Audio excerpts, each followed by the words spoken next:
I am no torch parading through palaces, nor the eternal flame that dances atop temple altars where choirs echo hymns through columns of stone. I am only a humble oil lamp, fashioned from clay by a nameless hand long ago, placed on a shelf in a modest home where silence lingers like old incense.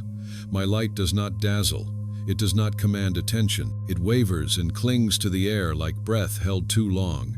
And yet, in this silence, I remain burning. The walls around me are thick, worn smooth by years of human waiting. They have absorbed whispered prayers, the scratching of styluses on parchment, the hushed weeping of a man who no longer dares to hope out loud. This house belongs to Zechariah, an old priest whose bones creak louder than his voice, a man whose steps echo with the memory of 100 liturgies and 1,000 unanswered longings. He moves through the rooms with the care of someone who remembers when the sacred was nearer, though he no longer believes it might draw near again. Each night, before he folds into sleep, he lights me. He doesn't do so with reverence, not anymore.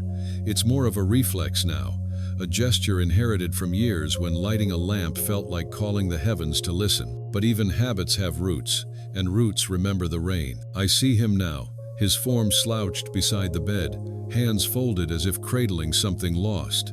His breath is shallow, but steady. He dreams of nothing, or perhaps he dreams of something he no longer allows himself to believe. The scrolls on the shelf behind him, cracked, curled, dust-covered, speak of promises, of barren wombs that bloomed, of fire from heaven, of a Messiah who would come not in might but in mercy. But the scrolls have not unrolled in years, and the voice that once recited them with trembling has grown silent with disuse.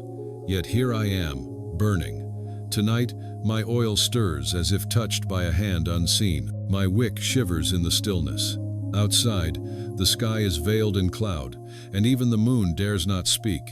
The wind has withdrawn from the valley, the trees stand in prayer, and the star-shidden listen. It is not the kind of night one forgets. It is the kind of night that precedes revelation. I can feel it.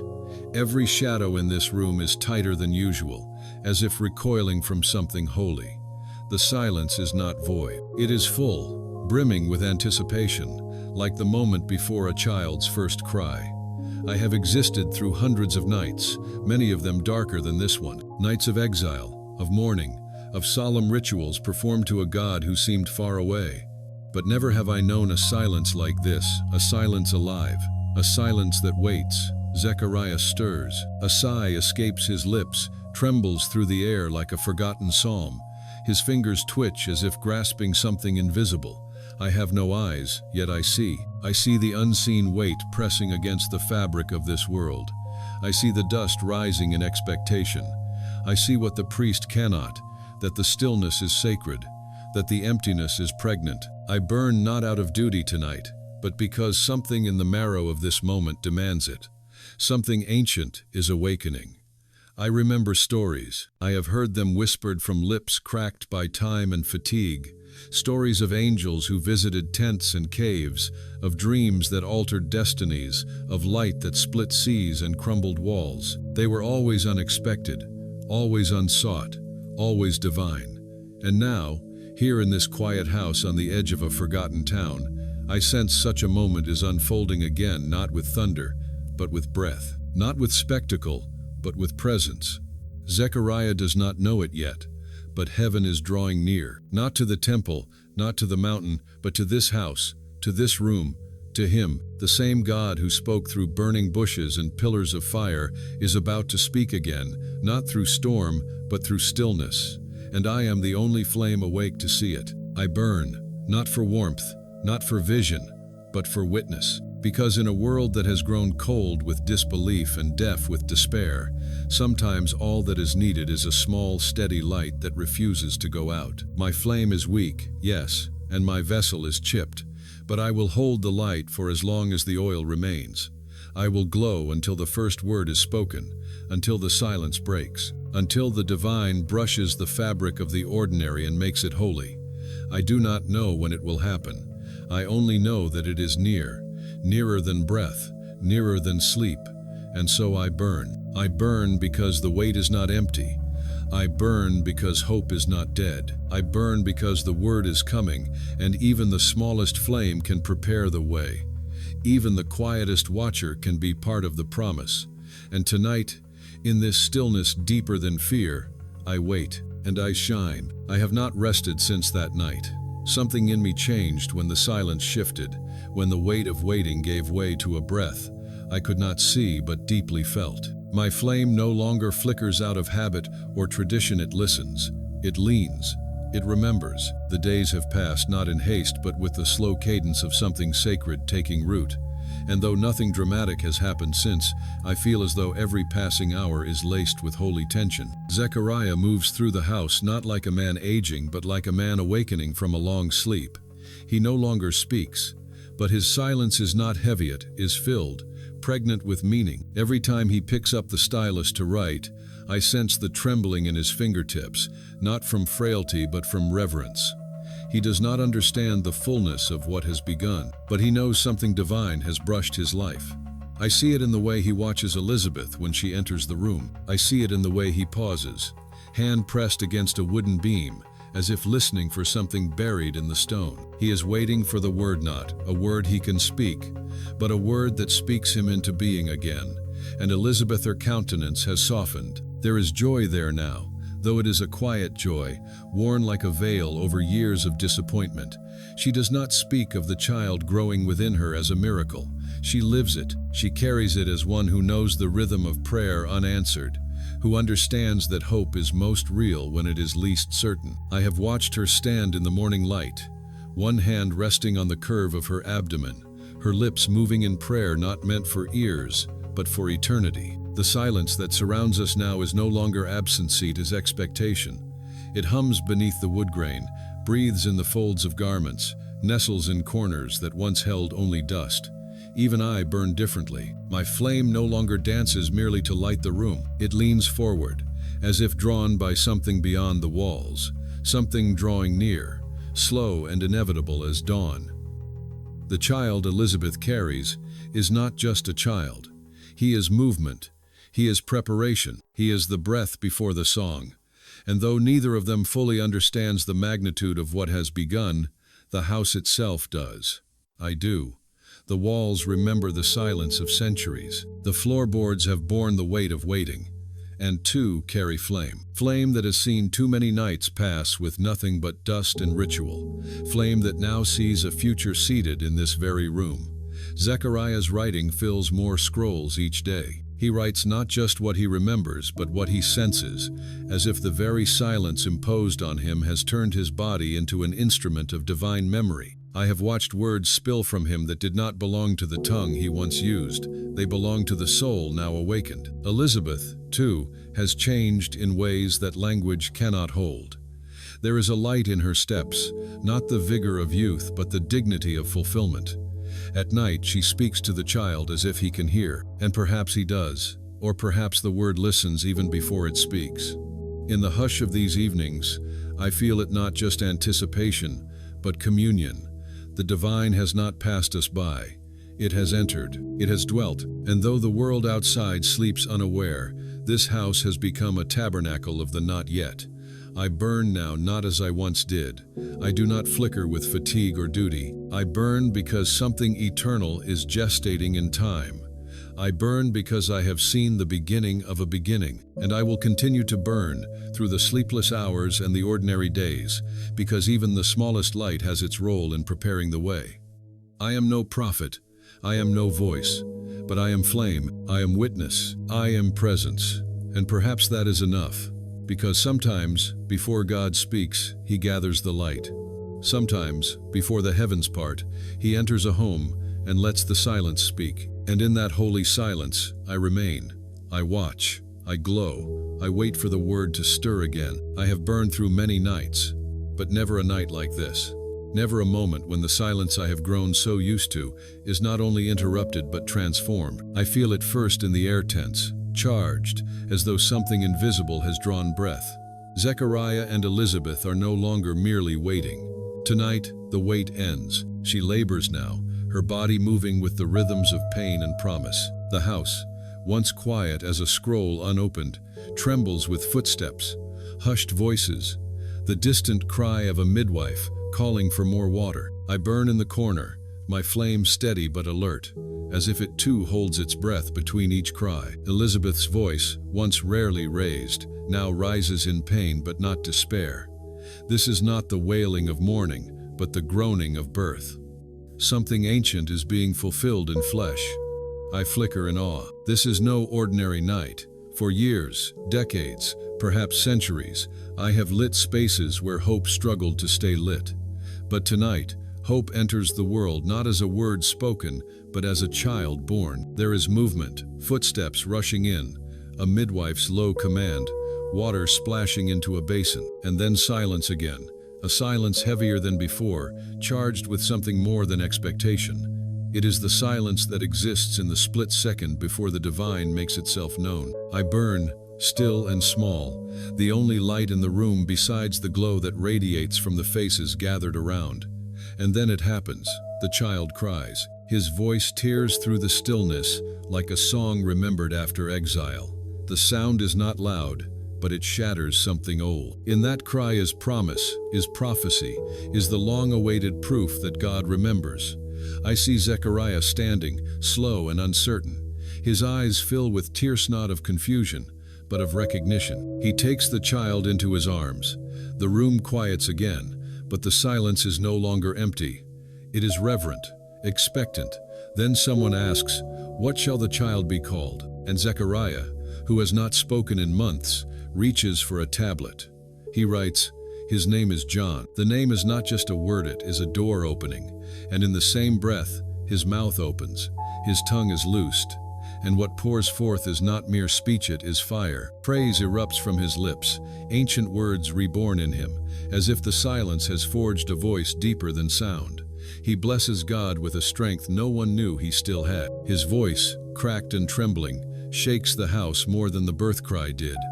I have never burned so brightly. The shadows retreat, as if in awe of the return of the word. This is not the end of the silence, it is its transformation. It is the unveiling of what silence held all along. I see it in Zechariah's eyes, now alive with recognition. I see it in Elizabeth's posture, no longer bent by age but lifted by fulfillment. And I feel it in myself. I was made for this, to bear witness, to burn until the luminous one came near. I have burned through exile, through ritual, through centuries of waiting. But now, I burn in celebration. I burn with purpose. I am not just a flame, now I am sign. The fire in me mirrors the fire in him, the voice that returned not only to Zechariah, but to a people who had stopped listening. For too long, we kept sacred things moving without hearing. But now, the voice is back. It speaks through the cry of a child, through the song of a father, through the quiet awe of a mother. The neighbors gather. The news spreads. Fear and wonder ripple out from this house, like rings from a stone dropped in a still pond. But I remain here, steady, burning, not in isolation, but in harmony. My light no longer carries the weight of centuries alone, it now dances with prophecy. I see it in the walls, in the floor, in the breath of every living thing in this house. The silence did not end with a crash, but with a cry, a holy cry. And from that cry, everything changed. I will continue to burn, not just for warmth, but for memory. Because what was born tonight is not just a child, but a calling. Not just a voice, but the herald of the voice. And I, small and flickering, have seen it all. I have burned in the emptiness. I have burned in the dark. And now, I burn in fulfillment. The word has come close. The word is awake. And the silence that once settled like dust upon us has lifted, leaving behind the weight of glory.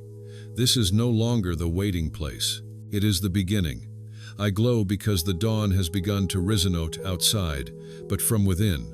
And I, humble lamp, shall keep burning until the next voice cries out in the wilderness. Neighbors do not leave quickly. They linger at the doorway, whispering, watching, returning again the next day, as if afraid that what they witnessed might disappear in the daylight. And perhaps they are right to wonder. What happened here has stirred more than just a house. It has touched the fabric of a village, the memory of a people. They speak now not just of the child, but of what this child might mean. What kind of hand is upon him? What kind of voice might he carry? I burn through their speculations, my light as steady as ever, but my flame dances with a deeper knowing. I will burn through the next night and the one after that, because the story is not done. A child has been born who will cry out in the wilderness. A father has spoken after a long silence, and I, a simple lamp, have witnessed the threshold between the old and the new.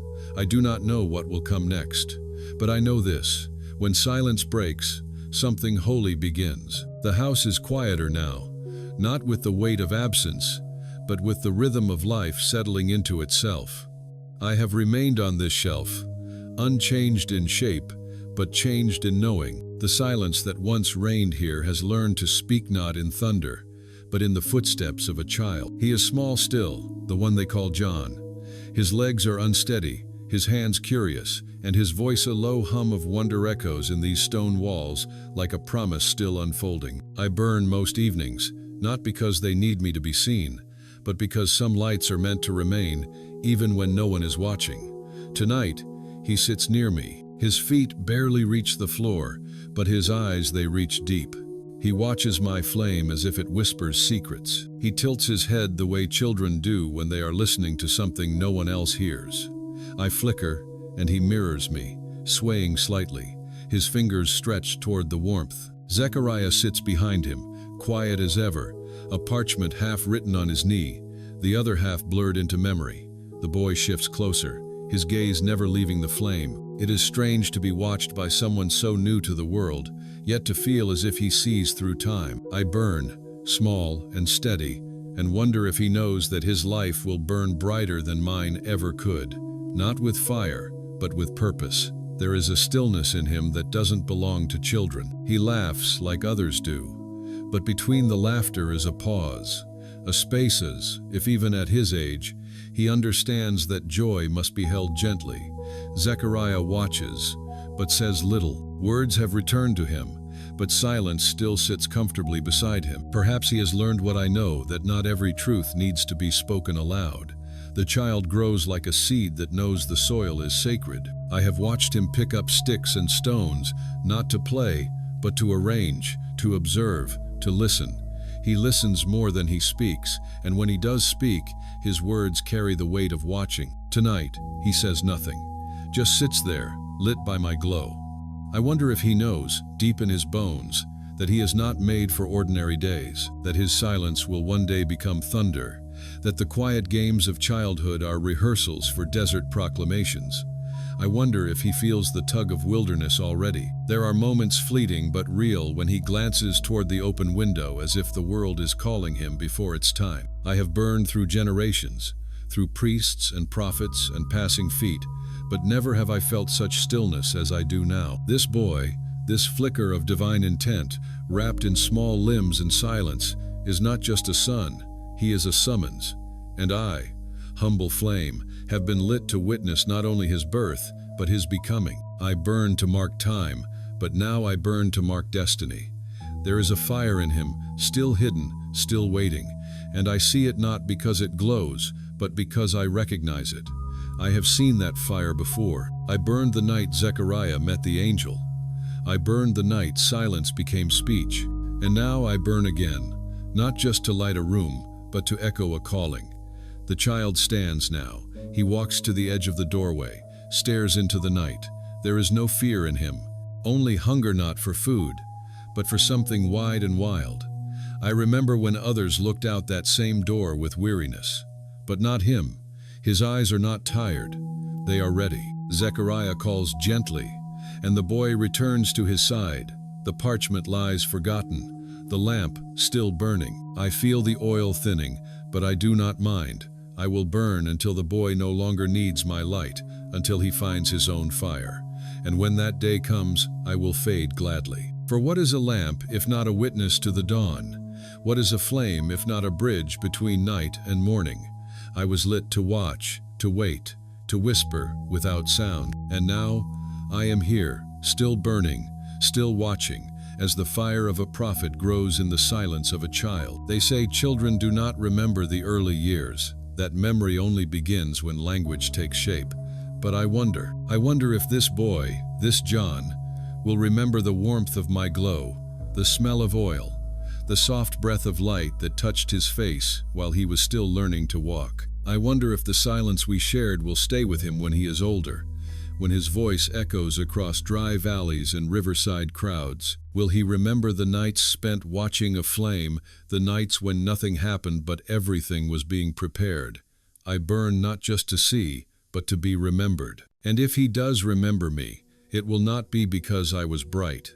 It will be because I was constant, because I burned even when no one noticed, because I stayed when others slept. One day, he will stand alone in the wilderness, and his words will strike like lightning.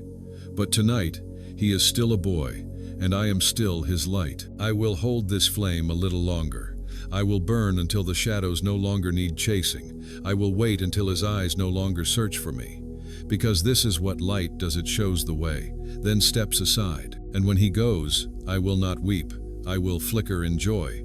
Because I will have done what I was made to do, not to shine forever, but to shine until the prophet walks into his calling, until the fire in him no longer needs mine. The room is different now, not emptier, but altered. The way air feels after a flame is snuffed. Not cold, but aware that warmth was once here. He is gone. The boy who sat beside me, watching with quiet eyes and questions too large for his age, he has stepped beyond this house. It was not dramatic. There were no shouts, no farewells shouted into the hills, just silence.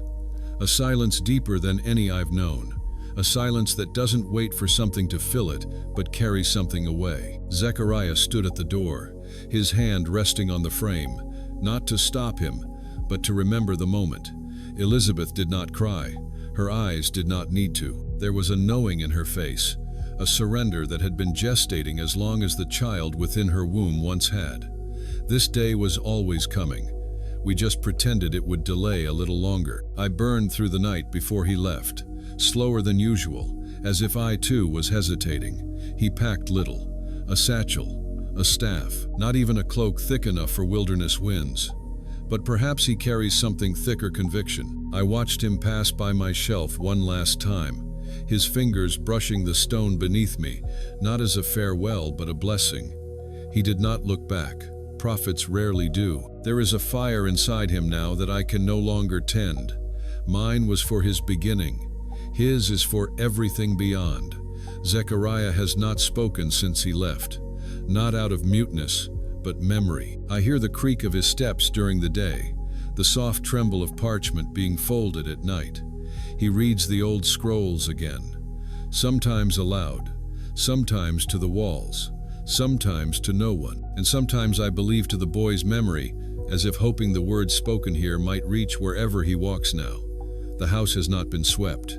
Elizabeth says the dust is a form of presence. She moves through the rooms as if each one still carries his shadow. And I burn each night as I did before. But the flame feels different, not dimmer, not brighter, just older, as if it too has grown. I remember what it was like to burn for him when he was small, to light the room where he learned to speak, to listen, to fall asleep. I remember the way his gaze could hold my flame as though he knew it came from the same fire that whispered in the burning bush. He never said it, but children sometimes know what the wise forget. He understood that light is not given to be possessed, but to be passed on. Perhaps that's why he left without tears. I wonder where he is now. I wonder if he looks for stars in the same sky I burned beneath. I wonder if he walks with blistered feet or bare joy. If the wind there carries silence, or if it has begun to speak. I think of him rising early, as he used to when the world was still dark, and how he would wait for the light, not mine, but the one that breaks from the east. That was always his light. Mine was only practice, a preparation. I think of his voice now. Does he speak yet? Or does he wait, as he always did, for the right time, the right word? I know he carries fire in his bones, not the fire of rage or pride, but of purpose, of clarity, of wilderness resolve. He is not lost, he is placed, and two remain here, in this quiet house, not forgotten, but fulfilled. My flame, though small, remembers. I am the witness to the beginning of a voice that will shake kings, a light for the one who will one day light the way. And this is enough. Elizabeth sometimes sits near me, as if to absorb the memory of when the house was full. She does not speak of him in the past, only in promise. She says, "He is out there, not gone, not missing, out there." The space beyond our walls is holy now because he has entered it, and I burn not in mourning, but in witness. Because he carried the light forward, because one day they will ask where the voice began, and I will say, "Here, not in the wilderness, but in the stillness before it, in the hush of these walls, in the flicker of a lamp that watched him grow." And when the stories are told of the man in camel's hair, crying out by the Jordan, I hope someone remembers the room he left behind. I hope they know that prophets are not made on the day they speak, but on the many days they are silent. I will burn tonight, and tomorrow, until this house is ready to forget me. But I will not forget. I was here when the silence began. I was here when it broke, and I am here still, steady as a heartbeat, as the fire of a calling passes from one flame to another. If ever he remembers, I hope he remembers the quiet, the warmth, the waiting. I hope he remembers that even before his voice was known, he was never alone in the dark, that a small lamp watched, that a light waited, that a witness burned not for glory, but for love, because this is what light does. It stays long enough for others to find their way, and then it lets them go. And I, small as I am, have done what I was made to do, not to shine forever, but to shine when it matters, to witness the beginning of a voice that will prepare the way. And though he is gone from this house, he is not gone from the fire. He carries it now, and it blessed to have burned for him burn still, until my own wick fades, and I too pass into the story. The air in the house has changed again.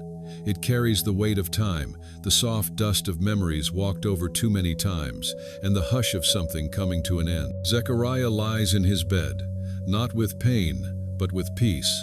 His breath is steady, slower now, like a song reaching its final note. I have burned through many nights, but this one is different. There is no urgency in the darkness, only reverence. Elizabeth sits beside him, her hands folded not in worry, but in gratitude. She does not weep, because this is not a loss, it is a return. I have seen the end come in many forms. Some resist it, some rage, but not him. Zechariah receives it like a familiar silence come home. Perhaps he remembers the first silence, the one that took his voice, and the second, the one that made room for a song. He has lived between those two silences, and now a third arrives. But this one will not steal his voice, it will complete it. The room is dim. I burn quietly, casting shadows that stretch longer than usual. His hand trembles slightly, but not from fear. He reaches toward the ceiling, not as if grasping for help, but as if greeting someone long awaited. Elizabeth leans in closer, whispering words only he can hear. Her voice is not broken. It is whole. This is a love that has walked through barrenness, disbelief, and the weight of a child too long awaited. Now, it arrives at the final night, not empty-handed, but full of memory. I flicker as if in prayer. I remember when he returned from the temple, mute and burning with something too sacred for words. I remember when his voice returned, not with explanation, but with blessing. That voice has been quieter these last few years, not from weariness, but from understanding. Zechariah learned that silence can be as holy as speech. And now, with each breath slowing, he enters a silence no punishment can cause. A silence that is gift, that is rest. The neighbors come and go, gently, reverently. Some bring bread. Others simply stand outside the door, not wishing to disturb, but to bear witness. They remember the day his son was named. They remember the way his voice returned. They remember the song he sang. I remember it too, not just the sound of it, but the weight of it. The way the room glowed not with light, but with revelation. Tonight, no song is sung, but something deeper fills the air. A stillness, not of absence, but of presence. Elizabeth stays awake. She does not pray aloud. Her prayer is her presence. And I burn beside them both, my flame small but unwavering. He opens his eyes once more, looks at her, then at the window, then at nothing. or perhaps everything. There is a peace that enters the room like light through old curtain, sun-hurried, unannounced, unmistakable. And in that moment, he speaks, not loudly, not as prophecy, but gently, as a man laying down his soul like a cloak. He has prepared the way, he says, whether to Elizabeth, to the ceiling, or to God I do not know. But I know the words matter. They are the final ones. After all the silence, after all the praise, the last thing he chooses is truth, not of himself, but of the one he raised. I flicker in awe.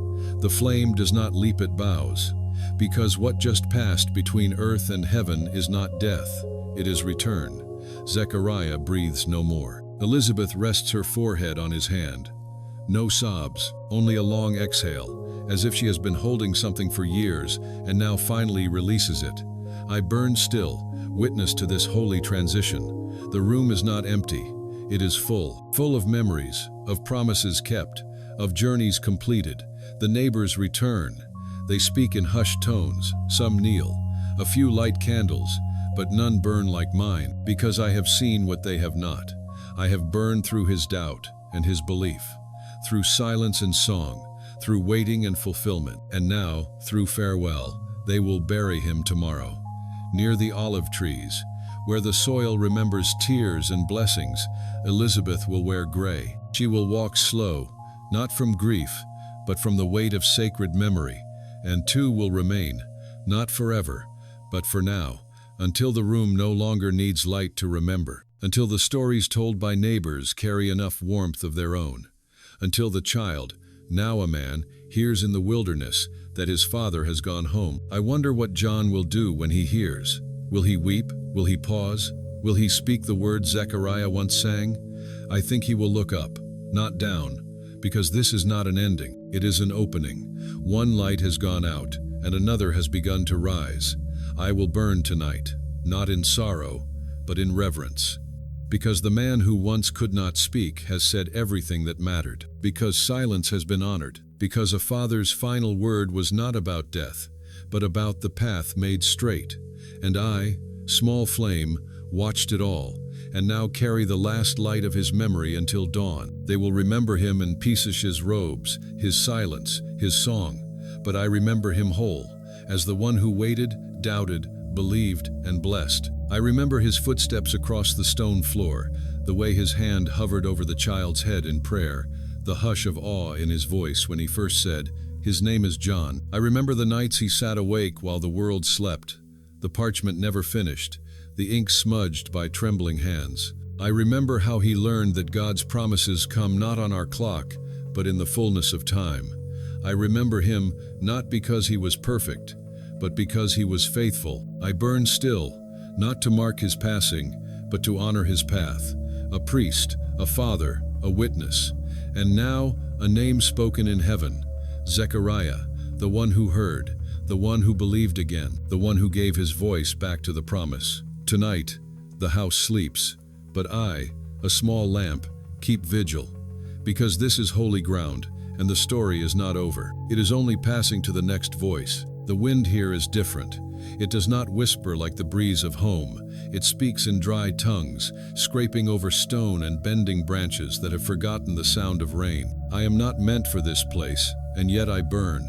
Someone carried me here, wrapped in cloth, tucked against bread and water, as if I were part of what was necessary to survive. And perhaps I was. The boyno, the man now lit me with hands that no longer tremble. His face is leaner, eyes deeper, voice quieter. But in that quiet is something vast. He places me on a small rock ledge in the cave where he sleeps. Not a home, not a shelter, but a pause. A place where the night breathes slower, where thoughts settle like dust. He lights me without words, and I burn not brightly, not boldly, but steadily, enough to see his face in shadow, enough to see the parchments he has carried and read. Sometimes he writes, not much, just lines that linger in the air even after the ink dries, and sometimes he simply watches, not me, the flame, as if it speaks back, as if the fire outside is not so different from the one within. The desert is not silent, it is full of hidden voices, the cry of a distant bird, the creak of old wood in the sun, the groan of rocks shifting beneath their own weight. And in this wilderness, John has learned to hear differently. He no longer listens for answers. He listens for presence. He listens for what does not demand to be heard.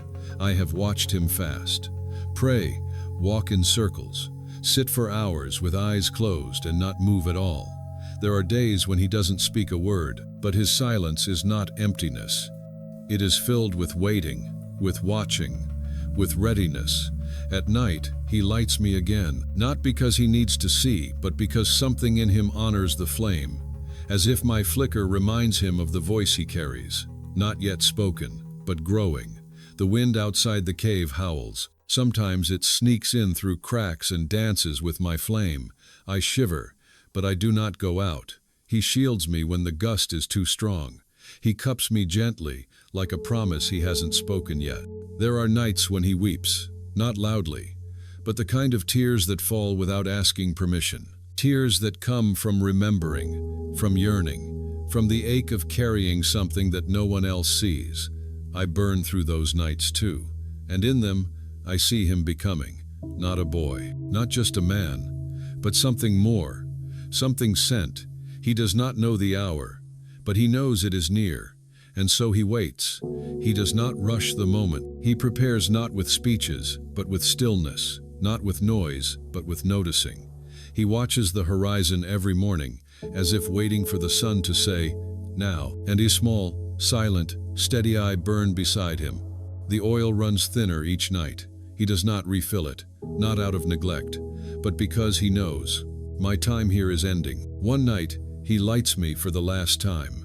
I know it by the way he watches, not with the eyes of someone who needs light, but of someone who is saying goodbye. He sits cross-legged, hands open on his knees. He does not speak, but the air shifts, as if something invisible has stepped into the cave. He listens, his breath slows, and then he stands. No words, no farewell. He takes the staff, the same one from years ago. He does not look back, and two do not flicker in fear. I glow, brighter than I should with this little oil, as if even the flame knows. This is the hour. He walks into the dark, but it does not feel like leaving. It feels like beginning. I remain, for a while, just enough to light the wall where his shadow once rested, just enough to remember. And then the oil is gone. I do not resist. I dim slowly, like a breath being released. There is no fear, no sadness, only fulfillment. I was not made to burn forever. I was made to burn until the voice was ready, until the way was prepared, until the wilderness received its prophet. And now I fade. The cave grows dark, but not empty. It holds the echo of footsteps, the warmth of a calling accepted, the silence that speaks more than thunder. I am no longer burning, but I am not gone. The stone where I sat is warm. The air remembers my light. The silence remembers my story. And far away, in a place I will never see, he speaks. He cries out, not for himself, but for the one who comes after. Prepare the way, he says, and I smile though I have no mouth, because I remember. I remember when the fire was just a flicker. I remember when the voice was still a whisper. I remember the waiting, and now the waiting is over. He walks the road I could never travel, but my flame lit his first steps, and that is enough. The desert will forget me. The rocks will forget me. But I was here. I burned. I watched. I kept the night while he listened. I died not in darkness, but in purpose. And that is how lights should end, not in fear, but in faith. My last glow was his beginning, and so I fade, fulfilled. They may never know I was here. No one will write about the lamp in the cave, but heaven saw. Heaven sees the smallest lights, the quietest flames, the unnoticed watchman who kept vigil in silence. And too was part of this story, not as a hero, not as a voice, but as a flame, as a witness, and that is holy enough. He walks now toward Jordan, toward kings, toward prisons, toward destiny. But once, he sat beside a small light and listened to the quiet before the calling. And I, humble lamp, remember, I always will. I have been here longer than memory. longer than names, before sandals pressed paths into this shore, before reeds bent to whisper prayers. I lay here, a river stone, smooth, sun-warmed, mostly still. I have felt floods, droughts, footsteps, but never like his. The day he came, the ground held its breath. Not from fear, from recognition. He did not arrive with ceremony, just a staff, a leather belt, and silence that moved like wind. His feet touched my surface, and something old stirred in Mez, if even stone remembers its maker. He stood by the riverbank, not facing the water, but the people. They gathered slowly at first, curious, cautious. Shepherds, widows, soldiers with tired eyes. They came not for spectacle, but for something that had been missing. His voice, when it came, was not loud in the way cities shout. It was loud in the way truth speaks, like thunder inside your bones. Repent, he said. The kingdom of heaven is near. And people listened, not because of the volume, but because of the weight. He was not asking for performance. He was naming reality. I watched them step into the river, one by one, hesitant, shivering, eyes lowered, and each time his hands met the water, the current changed, not in direction, in holiness.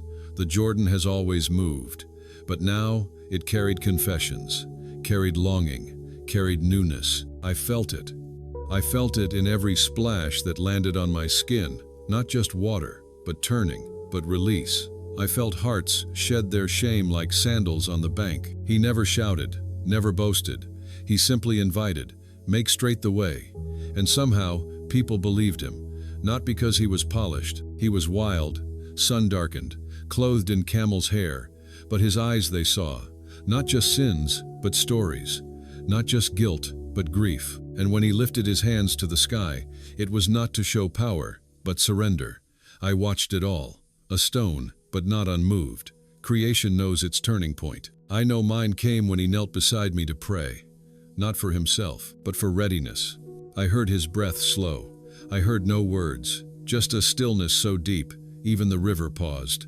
Then he rose and began again, one by one, sinners and seekers, the bitter and broken, some left with joy, some with trembling, some with a silence they had never known before.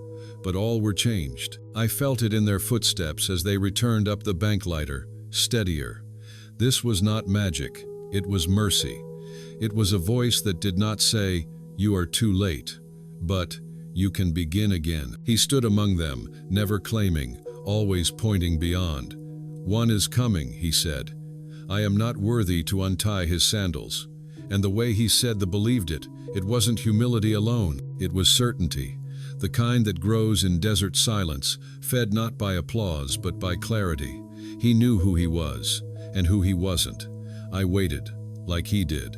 Each day, I watched the crowd swell. Soldiers who had done violence.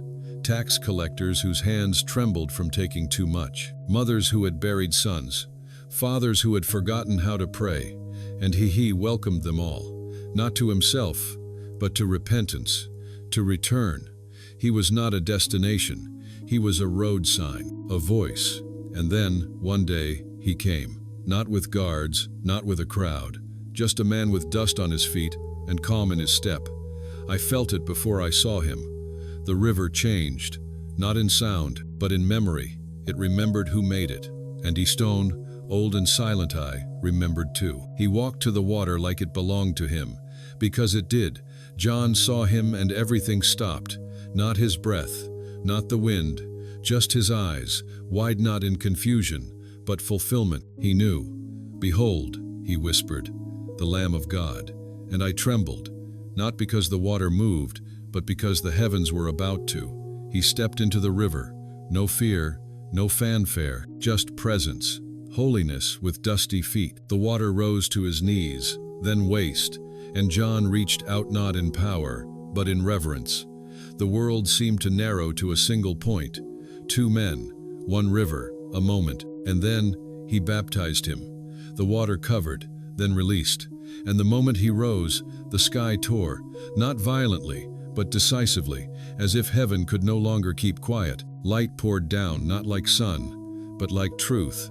A dove descended, real, gentle, eternal, and a voice, not thunder, though it shook every leaf, every breath, every stone. This is my beloved Son, in whom I am well pleased.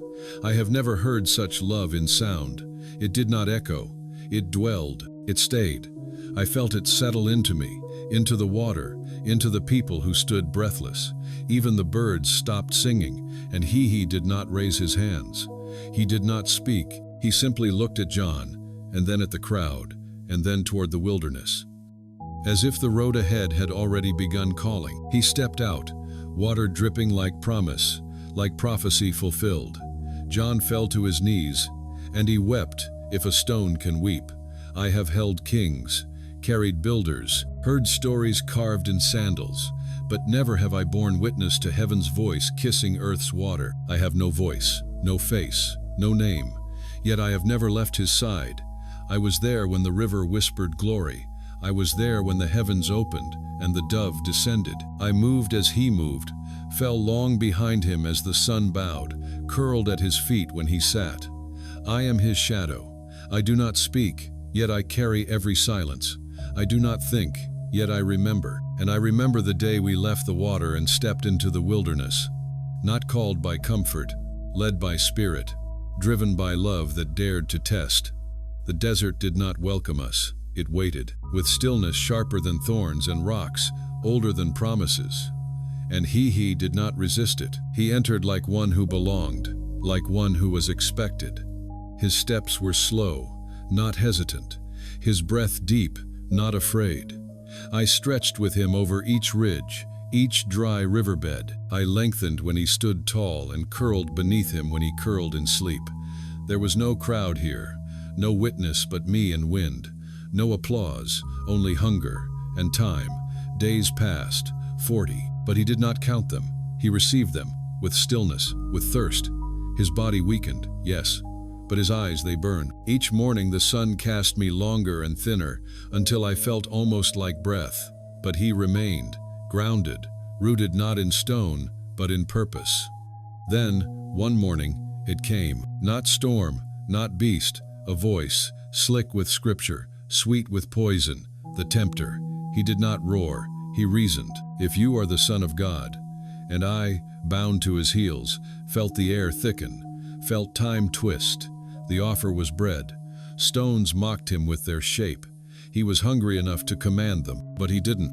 Man shall not live by bread alone, he said, and I darkened with awe, because even hunger was not his master. The voice returned, this time to heights, stones to temples, wind to wings. Throw yourself down, it hissed. I clung to the ledge beneath him, silent. He did not move. You shall not test the Lord your God. And I knew, this was not a test for him to prove who he was. It was for him to reveal who he chose to be. The voice came again, not low now, but lofty. Mountains, kingdoms, glory not yet given. Bow to me, it offered. All this will be yours. And I his shadow trembled, because I saw how tired he was, how long the road ahead would be. But he did not bow. He stood, with the fire of Jordan still in his breath. Away from me, Satan. And the desert shook, not outwardly, but inwardly, as if the land exhaled after holding breath for millennia. The voice fled, the silence returned, but it was not empty. Wings brushed the dust, not loud, not brilliant, gentle, present. Angels come not to sing, but to serve, to hold his exhaustion like prayer. I did not understand, but I witnessed, and that was enough. He sat again, not in defeat, in victory. Quiet, desert-born, spirit carried victory. I folded at his feet like always, but something had changed. Not in me, in him. He was light, not because his skin glowed, but because his will did. When he stood, the rocks seemed smaller, the sky nearer. He walked out of the wilderness not with applause, but with purpose. And I, shadow unchanged, followed. Not ahead, never ahead, only with. I saw how the sun struck his shoulders. I saw how he did not look back.